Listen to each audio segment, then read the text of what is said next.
কিছু কিছু লিঙ্কেজে অটোমেটিক এমপিরা কিছু কিছু জায়গায় ইনভলভ হতে হয়, এটা কোনো উপায় নাই। কারণ মানুষের প্রত্যাশা তো পূরণ করতে হবে। আইন শৃঙ্খলার একটা বিরাট চ্যালেঞ্জ আমাদের সামনে আছে। কারণ আপনি দেখেন যে বিগত সরকার আইন শৃঙ্খলা বাহিনীর নৈতিক মনোবলটা এমনভাবে নষ্ট করে দিয়েছে এবং তাদেরকে এমনভাবে দলীয়ভাবে ব্যবহার করেছে, এই জায়গা থেকে বেরিয়ে আসতে হবে আমাদের। এটা একটা বিরাট চ্যালেঞ্জ। বিএনপি আসলে চিন্তা ভাবনাটা কি, স্থানীয় পর্যায়ে আসলে কারা রুল করবে বা কারা সেখানকার মানুষের আসলে কাছে যাবে, কাজ করার সুযোগ পাবে, তাদের নিয়ে আপনাদের চিন্তা ভাবনা কি? না, এখানে আলতাফ ভাইয়ের সাথে আমি সম্পূর্ণ একমত যে যদি সেপারেট করতে পারতাম আমরা, এটা জাতির জন্য দেশের জন্য খুব ভালো হতো। কিন্তু বাস্তবতা তো আপনাকে দেখতে হবে। এখন আপনি ধরেন স্থানীয় সরকারের একটা নির্দিষ্ট কাঠামো আছে, তাদের ক্ষমতার একটা নির্দিষ্ট গণ্ডি আছে। যেন একটা উপজেলা চেয়ারম্যান, তার সর্বোচ্চ যাওয়ার জায়গা হলো জেলা পরিষদ পর্যন্ত। কিন্তু আপনাকে দেখা যাচ্ছে যে আমার এলাকায়, যেমন আমি যেখানে, আমাকে এমন কিছু কমিটমেন্ট করতে হয়েছে, যেমন আমার এক জায়গায় আমি একটা কমিটমেন্ট করতে হয়েছে, আমার একটা থানা আছে, এটাকে আমাকে উপজেলা করতে হবে। করতে হবে। এইটা তো আপনি লোকালের একজনের পক্ষে, উপজেলার একটা নেতার পক্ষে এটা সম্ভব না। এটাকে ফাইট করতে হবে, ওই পর্যায়ে আপনাকে তদবির করতে হবে, ওই পর্যায়ে আপনার একটা ফরমেশন করে একটা জায়গায় নিয়ে যেতে হবে যেটা একটা বাস্তবায়ন হয়।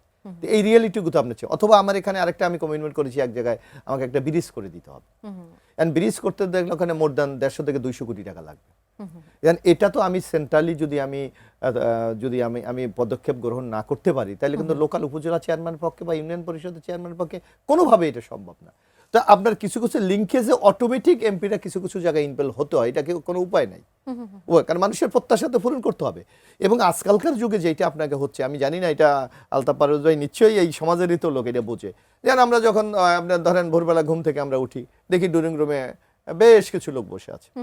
কারো লোক হাসপাতালে আছে, তার ট্রিটমেন্টের ব্যাপারে একটু ডাক্তারকে বলে দিতে হবে।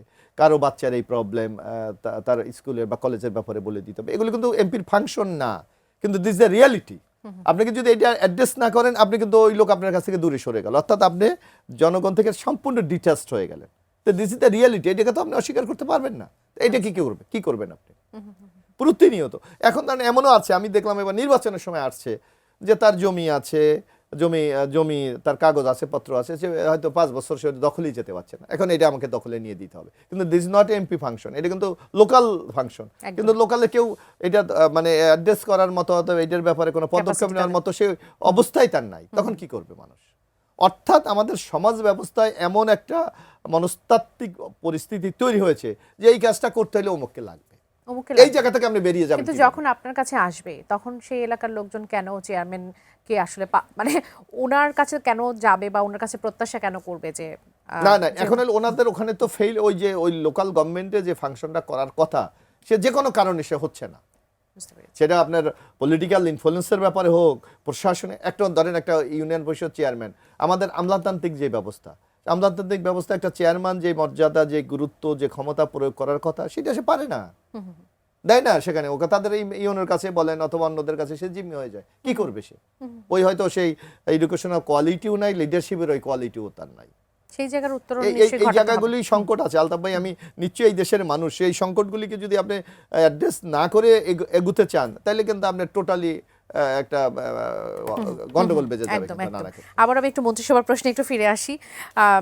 মন্ত্রিসভার যে বিষয়টি আছে, সেখানে আসলে এবার বিশেষ নজর থাকছে যে নতুনদের সুযোগ কতটা আসলে দেয়া হবে। বিএনপির এই ব্যাপারে আসলে না, আপনি দেখবেন বিএনপি যে নমিনেশনগুলি দিয়েছে, আপনি কিন্তু তারুণ্যকে কিন্তু ব্যাপক গুরুত্ব দেওয়া হয়েছে বিএনপি। এবং আমি জানি যে আমরা যারা একসাথে ছাত্র রাজনীতি করতাম, আমাদের একটা বিপুল সংখ্যক স্টুডেন্ট লিডারদেরকে নমিনেশন, তারা ম্যাক্সিমাম ইয়ং, এবং এরা ফলাফল খুব ভালো করেছে। যারা এই যে স্টুডেন্ট ক্যারিয়ার থেকে যারা ইলেকশনে অংশগ্রহণ করেছে, আমি যে একজন না দুজন ছাড়া সবই কিন্তু ইনশাল্লাহ ভালো রেজাল্ট করেছে। সুতরাং এই তরুণদের প্রতি মানুষের কিন্তু একটা আগ্রহ আছে। আর তরুণ আপনি কি বলবেন, আসলে তরুণ বলতে তো আমাদের বয়স তো এখনো কম হয়নি, হয়তো দিস দ্য ফার্স্ট টাইম আমরা পার্লামেন্টে যাচ্ছি, কিন্তু দেখা যাচ্ছে এই বয়সে অনেকে রিটায়ার্ড করে। এই বাংলাদেশে এই সংকটগুলি আছে, আপনাকে এগুলি বুঝতে হবে। যেমন আমি বলি, আমি যখন এমপি নির্বাচন করছি, তখন আমার বয়সী ওবামা 2 বার আমেরিকার প্রেসিডেন্ট হয়ে সে রিটায়ার্ডে চলে গেছে।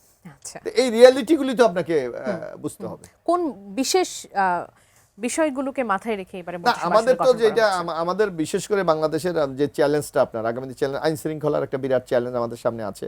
কারণ আপনি দেখেন যে বিগত সরকার আইনশৃঙ্খলা বাহিনীর নৈতিক মনোবলটা এমনভাবে নষ্ট করে দিয়েছে এবং তাদেরকে এমনভাবে দলীয় ভাবে ব্যবহার করেছে, এই জায়গা থেকে বেরিয়ে আসতে হবে আমাদের। এটা একটা বিরাট চ্যালেঞ্জ।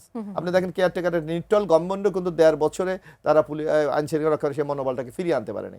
যদিও আমাদের জন্য খুব একটা ইতিবাচক খবর যে ইলেকশনের সময় তারা বেস্ট চমৎকার কাজ করেছে, এটা আমাদের জন্য ইতিবাচক একটা দিক যে আমরা গণতন্ত্র উত্তরণের ক্ষেত্রে এটা আমাদের একটা মানে সহায়তা করবে। সেখানে অনেক গুরুত্বপূর্ণ ভূমিকাটা আসলে সেনাবাহিনীর ছিল, ওই তো। মানুষ যেটাকে সবথেকে বেশি প্রশংসা করছে। প্রশংসা এক। তারপর দ্বিতীয়ত আপনি দেখবেন যে আরেকটা হলো আমাদের অর্থনৈতিক অবস্থা।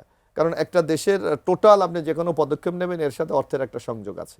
সেখানে আমাদের অর্থনৈতিক অবস্থা কিন্তু অনেকটা ভঙ্গুর। গত সরকার যে অর্থনীতির খাতগুলিকে ধ্বংস করে দিয়েছে, আমাদের ব্যাংকের তারল্য সংকট পর্যন্ত তৈরি হয়েছে।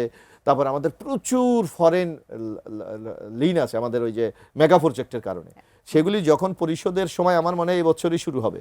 আপনারা কি এরকম কোনো চিন্তা ভাবনার মধ্য দিয়ে যাচ্ছেন? জনাব তারেক রহমান কি এরকম কিছু ভাবছে যে বড় বড় কোনো প্রকল্প হাতে নেওয়া হবে না? না, এটা তো আসলে এখনো বলা যাচ্ছে না। এটা তো ধরেন আমাদের সাথে এখন ওই ধরনের কোনো কথা হয়নি, ধরেন নির্বাচন হলো, আসলে এটা পরবর্তী বোঝা যাবে যে কোন পলিসিতে আমাদের। তবে চ্যালেঞ্জটা আছে, এটা কিন্তু বিএনপি ভালোভাবে